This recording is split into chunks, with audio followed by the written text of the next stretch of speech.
अस्सलाम वालेकुम दोस्तों, कैसे हैं आप सब। मैं ज़बीना फ़याज़ एक बार फिर आपके साथ तो मैं ले आई हूँ एक और नई किताब आपके लिए। लेकिन शुरू करने से पहले हमेशा की तरह कहूँगी कि अगर आप मेरे चैनल पर नए हैं या अब तक आपने चैनल को सब्सक्राइब नहीं किया तो प्लीज़ चैनल को सब्सक्राइब कर लीजिए, बेल आइकन को ज़रूर दबा दीजिए और अगर आपको मेरे वीडियोज़ पसंद आते हैं तो हम अपने कॉन्टैक्ट्स में शेयर ज़रूर किया करें। साथ ही साथ मुझे कमेंट करके ज़रूर बताया करें कि आपको नावल्स कैसे लग रहे हैं या आप और कोई कौन सा नावल सुनना चाह रहे हैं। तो शुरू करते हैं नया नावल। एक्चुअली ये एक किताब है जिसे कुछ न्यू राइटर्स, नई लड़कियों ने मिलकर लिखा है और इस किताब में इन्होंने ऑलमोस्ट 6 या 8 स्टोरीज़ लिखी है, छोटी छोटी। तो एक के पीछे एक मैं सारी स्टोरीज़ आपको सुनाऊंगी और उम्मीद करती हूँ आप लोगों को ज़रूर पसंद आएगी। मैं आपको इस किताब का पेशे लफ्ज़ भी सुनाती हूँ। ये किताब राइटर्स डिपार्टमेंट ग्रुप की जानिब से शाये हुई। राइटर्स डिपार्टमेंट ग्रुप इंस्टाग्राम का एक ऐसा ग्रुप है जिसका आगाज़ मुसन्निफ़ा ज़िल्मा आरिज ने किया। इस ग्रुप में नए लिखारियों की हर तरह से मदद की जाती है। उनके लिखे को प्रमोट करने का, उन्हें लिखने के तरीके सिखाने का सब काम इस ग्रुप में किया जाता है। इसी तरह इस ग्रुप में किस्सा-ए कल्ब ये पहली कहानी है जो किताबी शक्ल में लाई गई है। इस किताब की ख़ास बात ये है कि उम्दा कहानियों के साथ साथ बहुत सी बेहतरीन लिखारियों का लिखा एक साथ पढ़ने को मिल सकता है। हर कहानी बस एक ही मुसन्निफ़ा लिखता है, मगर ये पहली और निहायत ही उम्दा किताब है जिसमें एक कहानी को 4 से 5 लिखारियों ने मिलकर लिखा है। उम्मीद है आपको हर कहानी से बहुत कुछ सीखने को मिलेगा। हर कहानी आपको एक नए सफ़र की जानिब गामज़न होती दिखाई देगी। इंशाअल्लाह मज़ीद भी आपके लिए ऐसी कहानियाँ लिखी जाएगी। राइटर्स डिपार्टमेंट मज़ीद बेहतरीन किताब आपके लिए लाता रहेगा। बहुत शुक्रिया। From writers department.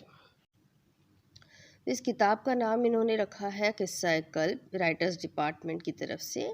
और ये पहली जो स्टोरी है उसका नाम है मोहरे फ़कीरी और इसे लिखने वाली ये 5 राइटर्स हैं जिनका नाम है सायरा तारिक अब्बासी, इकरा समद, ईमान ज़ारा, लाइबा ख़ान और बिनते फ़िदा। तो शुरू करते हैं। मोहरे फ़कीरी। सरे बाज़ार मेरी मेहनत का तमाशा यूँ बनाकर कहता है तेरा काम है रोना, फ़कत रोना। खिल जाऊँ जो गुल बन कर अगर हाथ हो सोना, मज़दूर की किस्मत में तो बात बस आस है खोना। वो गर्मियों की एक सख्त तपती दोपहर थी जब सामने से आने वाली रेड़ी के पसीने में शराबूर फल फरोश को मालूम नहीं था कि वो जिस तरफ जा रहा है वो बस्ती न सिर्फ मुफ्तखोरों की है बल्कि वहाँ कसीर तादाद भिखारियों की मौजूद है। मगर ये उसकी किस्मत का लिखा था जिसे आज यहाँ पूरा होना था।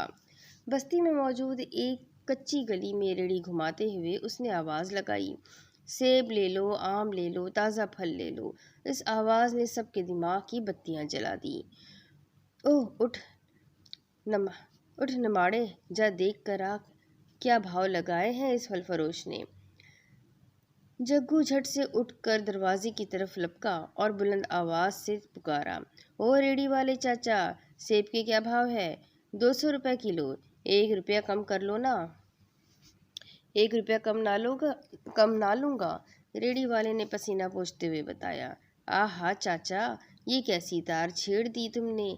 जग्गू ने झट से एक सेब उठाकर कमीज़ की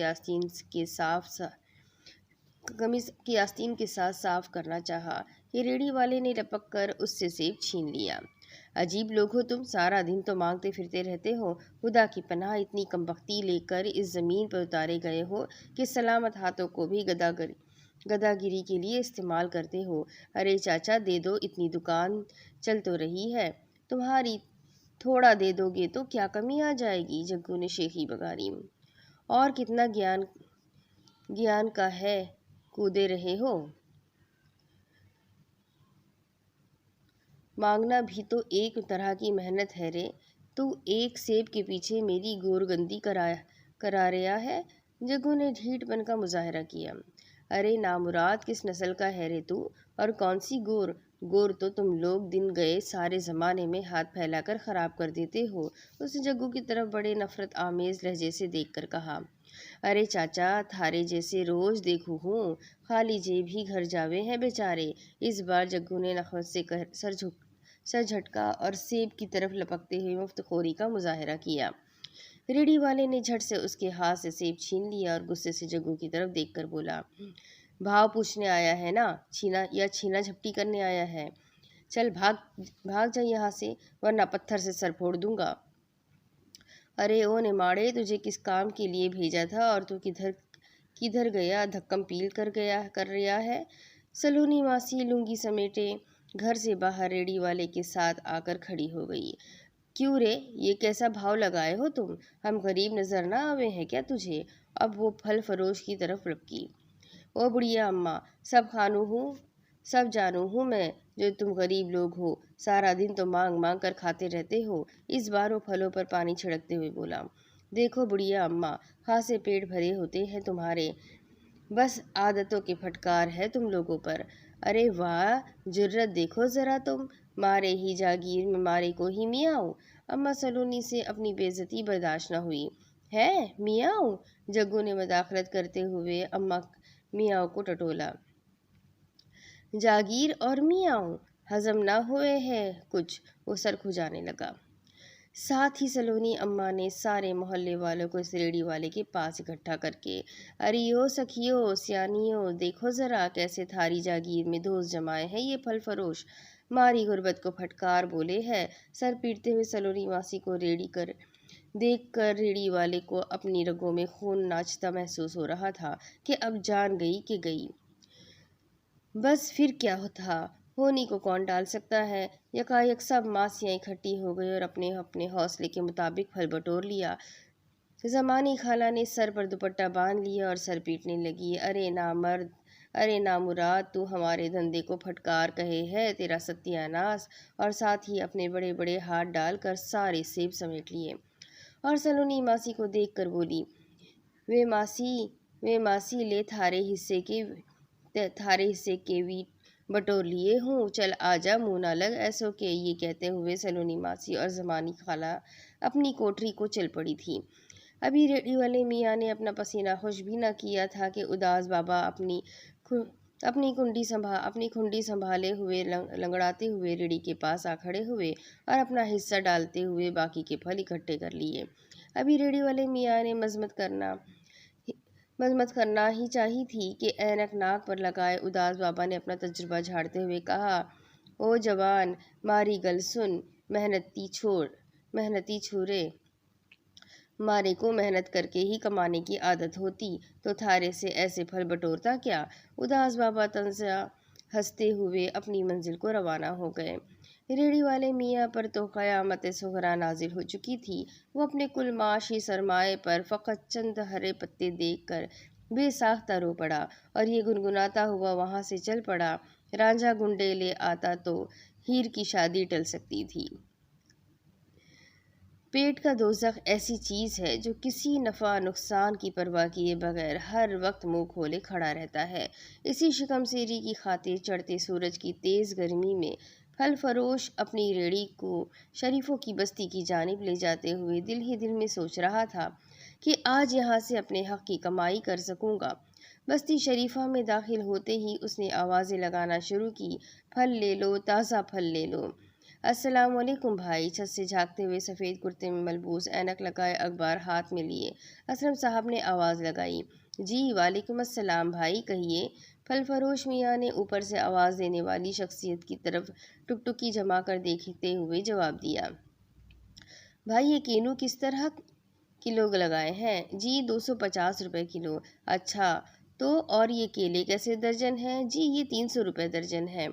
ओहो, वैसे भाई साहब मंडी के भाव तो इससे कम है, आपने बड़े महंगे दाम लगाए हैं।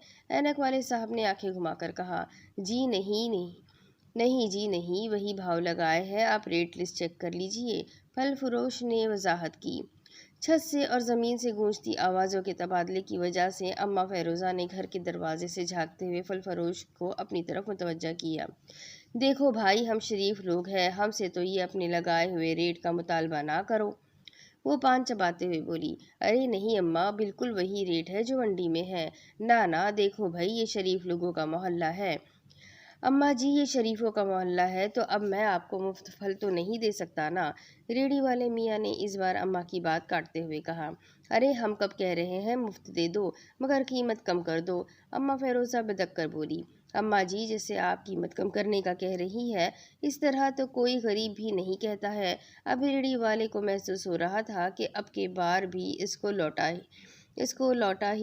लौटाया ही जाएगा। मगर अल्लाह अल्लाह करके दोनों फरीकीन में कीमत आधी आधी तय करार पाई। असलम भाई साहब ने और अम्मा फेरोज़ा अभी फल बटोर ही रहे थे कि आंटी सलमा भी तशरीफ़ ले आई और आधी कीमत में सारा फल ख़रीद लिया। और फल फरोश को फलों के ना बिकने और गल सड़ जाने के डर से मजबूरन राज़ी होना ही पड़ा। मगर इसके दुख की दास्तां चेहरे पर रकम थी, जिसे पढ़कर अम्मा सलमा ने जाते हुए रेडी वाले को कहा, बेटा, अगर हम शरीफ कंजूसी ना करें तो इतने बड़े बड़े बंगले कैसे बनाए। वो बात मुकम्मल करके फल फरोश का जवाब सुने बगैर अपने बंगले की तरफ रवाना हो गई। और बेचारा रेडी वाला अपने 3,000 वाले कुल सरमाए को सिर्फ 3,100 में बेचकर सोचने लगा कि गुर्बत कहीं नज़र नहीं आई यहाँ, मगर शरीफों वाली कंजूसी ने अपना सही सिक्का जमा रखा है। खाली रेडी अब अपनी मंजिल की तरफ रवा दवा थी। फल फरोश की तमाम दिन की मेहनत के बदले वो सिर्फ 100 रुपये ही कमा पाया था और आज के दिन का सारा खर्चा इसी में पूरा करना था। यही सोच सोच कर उसके कदम भारी हो रहे थे, मगर उसको घर भी जाना था कि बीवी बच्चे रास्ता देखते होंगे कि कब सब्जी आएगी और वो खाना खाएंगे। अगले रोज़ फल फरोश एक अलग बस्ती में जा पहुंचा। रेडी को आराम आराम से धक्का लगाए वो सताइश भरी नज़रों से इर्द गिर्द का जायज़ा ले रहा था। खूबसूरत महल जैसे घर और बड़ी सी गाड़ियाँ इस इलाके की इमारत का पता देते थे, जो बेतहाशा थी और बड़ी चाव से हर जगह लगाई गई थी। फल फरोश अभी आंखों को खैरा करने में मगन था कि एक तरफ से कुछ आवाज़ें आना शुरू हो गई। उसे दूर एक घर के दरवाजे के सामने एक फ़कीरनी खड़ी नजर आई, जो मुसलसल कुछ बोले जा रही थी कि इतने में अंदर से एक औरत निकली। माफ़ करो अम्मा, नहीं है कुछ यहाँ, कहीं और जाकर मांगो। बेटा, कुछ खाने को ही दे दो, अल्लाह का इतना कुछ है तुम्हारे पास। अरे जाओ भाई, इतने फालतू पैसे नहीं हैं जो तुम जैसों पर लुटाए, कहती धड़ल्ले से उसके मुंह पर दरवाज़ा बंद करके चली गई।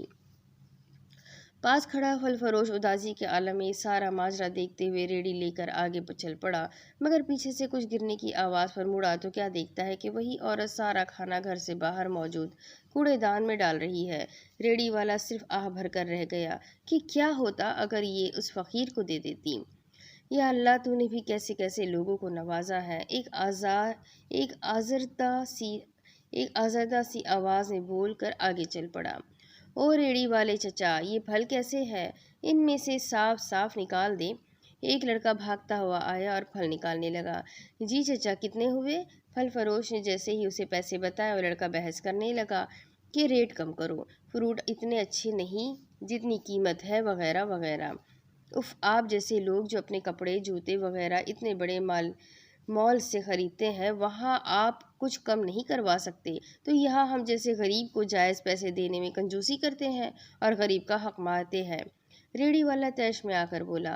लड़का लाजवाब तो हो गया, मगर फिर भी किसी एहसान की तरह फलों की कीमत अदा की और अपने घर की जानिब चल पड़ा। फल फरोश ने हाथ में पकड़े पैसों को घूरा, क्योंकि इस बार उसे पूरी कीमत तो मिल गई थी, मगर उसे ऐसा लग रहा था जैसे उसे भीख दी गई हो, या शायद भिखारी भी इससे ज़्यादा हक से मांगते हैं। सुना है ज़िंदगी इम्तिहान लेती है, पर यहाँ इम्तिहानों ने ज़िंदगी ले ली है, एक आह भरी आवाज़ में कहते हुए वह अपनी मंजिल की जानिब चल पड़ा, क्योंकि अभी बहुत फल बाकी रहता था और इसी बस्ती के लोग ठंडे एसी चले कमरों में आराम फरमा रहे थे। उसके खुश्क गले से निकली आवाज़ में इतना दम नहीं था कि वो बंद घरों के अंदर मौजूद बंद दरवाज़ों को टापती हुई मकीनों के कानों तक पहुँच पाती। वो एक नई बस्ती में पहुंच चुका था और एक नई कहानी लिखने के लिए किस्मत ने अंगड़ाई ली थी। रब पे भरोसा करते, एक बार फिर अपनी रेड़ी को धक्का लगाते, हक हलाल की कमाई की खातिर एक नई राह पर गामजन जब वो बस्ती में दाखिल हुआ तो सूरज पूरी आबोताब से चमक रहा था। उसने अपने साफे से माथे पर आए पसीने को पोंछा और सदा लगाई, सेब 200 रुपये किलो, आम 300 रुपये किलो। वो आगे बढ़ता गया और मकानात को देखकर उनके मकीनों की इस्ताअत का अंदाज़ा लगाने लगा। उसके दिल में मोहम सी उम्मीद जागी कि शायद इधर कमाई हो जाए। अरे चचा सुनो। उसने पीछे मुड़कर देखा तो एक 20-22 साल का लड़का खड़ा था। करीब आया और आमों को उठा उठा के परखने लगा। और चचा कैसे लगाए हैं? बस बेटा 300 रुपये किलो है। महंगाई का दौर है, उससे भी गरीब का पेट कहाँ भर पाता है। आह चचा, ये बात तो तुमने 100% दुरुस्त की है। ये महंगाई का ही तो रोना है। घर के हालात भी खराब जा रहे हैं। अब तो फाकों की नौबत आ रही है। नौजवान की इस बात पे फेरी वाले को हैरत का शदीद झटका लगा और उसने सर उठाकर लड़के को सरता पैर बगौर देखा। उसका लिबास देख के अंदाज़ा लगाया जा सकता था कि वो बहुत अमीर न सही पर मफलूकल हाल भी न था। फेरी वाले ने साफ सुथरा लिबास पहने, हाथ में घड़ी बांधे उस खूबरू नौजवान को घूरा और एक तंजिया मुस्कुराहट उसके लबों को छू गई। बेटा बताओ कितने दूँ? अरे नहीं नहीं चचा, मैं तो वैसे ही दाम पूछ रहा था। हम गरीबों की इतनी विसात कहाँ के फल खरीद सके। ये कहते हुए नौजवान ने हाथ में उठा रखे आम को नीचे रखा और आगे बढ़ गया। मगर इससे पहले कि वो नज़रों से ओझल होता, एक डिलीवरी बॉय आया और वो नौजवान उससे एक खाने का पार्सल लेने लगा। और इस पार्सल की जसामत से फल फरोश ने अंदाज़ा लगाया कि वो 3 या 4,000 का ज़रूर होगा। और उसकी रेहड़ी पे रखा सारा फल उससे कम कीमत का था। वो लड़का जो अभी अपनी गरीबी का रोना रोकर गया था, अगर चाहता तो ये सारा फल भी खरीद सकता था। मगर उसके लिए फल से ज़्यादा अहम फास्ट फूड था, जिस पे वो बगैर सोचे हज़ारों लुटा सकता था। लड़का तो चंद लम्हों में नज़रों से ओझल हो गया, मगर फेरी वाला दूर अफ़क़ को तकते हुए यही सोचता रह गया कि कोई अच्छा भला होने के बावजूद हालात का रोना कैसे रो सकता है। गुज़िश्ता तजुर्बात के बाद से फल फरोश ने यही जाना था कि इस दुनिया में जिनका बस कहीं नहीं चलता, वो आके इन जैसे मेहनत कशों पर धोस जमा लेते हैं।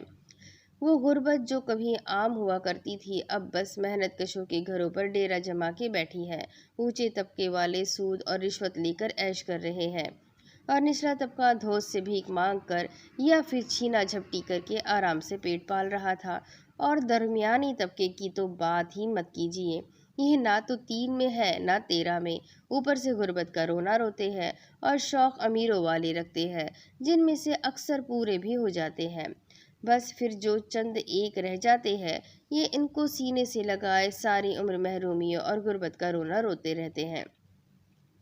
इस गुर्बत और जालिम समाज में आज के दौर में कोई पिस रहा है तो वो सिर्फ दिहाड़ीदार मजदूर है, जो सारा दिन मेहनत करता है और शाम को चंद रुपए घर लेके जाता है तो चूल्हा जलता है। मगर ये समाज के ठेकेदार जीने नहीं देते और उनका हक खा जाते हैं। उनको सारी बचत फेरी देख के याद आती है। अल्लाह, ये कैसी तकसीम है तेरी। अभी वो इन्हीं ख्यालों में गलता और अपने रब से शिकवा करना था कि उसकी नज़र एक फेरी वाले पे पड़ी, जो एक हाथ से माजूर था मगर पूरी हिम्मत से एक बाजू इस्तेमाल करते हुए रेड़ी को धक्का लगा रहा था। तो एकाएक उसे एहसास हुआ कि उसने किस कदर नाशुक्री का मुजाहरा किया है। अभी उसने फ़ौरन इस्तग़फ़ार पढ़ा और रिज़्क़ हलाल कमाने पे अपने रब का शुक्र अदा किया कि हालात जैसे भी थे, वो कभी भूखा नहीं सोया था। तो ये पहली स्टोरी यहीं ख़त्म होती है और मैं उम्मीद करती हूँ आपको इससे बहुत कुछ समझ आया होगा, जो इन बच्चियों ने समझाने की कोशिश की है कि हम बड़े बड़े मॉलों में जाकर कितना ही पैसा खर्च कर देते हैं, वहाँ हम भाव तोल नहीं करते, बार्गेनिंग नहीं करते।